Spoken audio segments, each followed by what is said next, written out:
Hi, I'm Miguel Caleon. I am the manager of Little Quiapo here in Quezon City.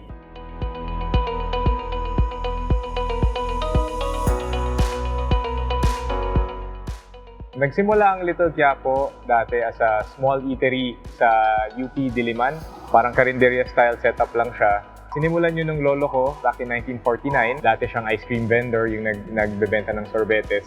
Nung nakapag-ipon siya, nakapagpatayo siya ng karinderya sa UP Diliman. Ang pangalan nun dati ay Rendezvous dahil post-war era. Having that name back then na Rendezvous, hindi siya ganun kadaling nag-click sa mga tao. Nung dumadaming tao, nagiging hit yung restaurant niya. May nag-comment, parang ang dami naman tao dito, parang Quiapo. So naisip ng lolo ko at that time to change the name to Little Quiapo para at least mas nakikater sa pagiging Filipino. More appealing to the customers back then na mga students and mga faculty members around the UP area.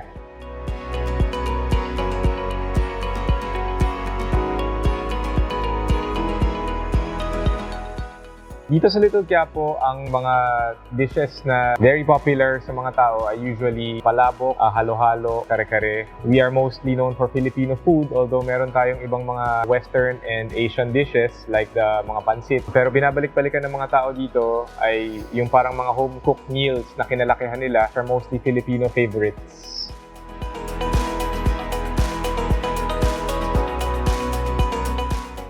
Little Quiapo's vision ang maging pinaka-tinatangkilik na Filipino restaurant sa Pilipinas na naghahain ng masarap na pagkain at nagbibigay ng napakahusay na serbisyo habang patuloy na pinahahalagahan at isinusulong ang tradisyon, kultura at pamilya.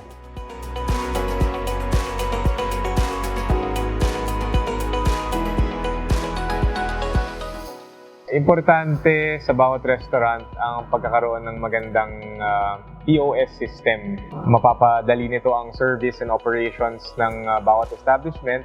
And I believe that iMin is the perfect choice kasi makakatulong ito sa pag-check ng inventory, pag-handle ng mga orders, and pag-process ng mga payment. Having iMin as the hardware for Little Quiapo has helped us smoothen the operation sa Little Quiapo. It provides the latest technology na magpapabilis and mas magpapabuti sa operations namin. And at the same time, pagdating sa back-end, monitoring our sales, and monitoring our inventory and our expenses, eventually, mas napapadali yung pag-report namin sa mga government requirements.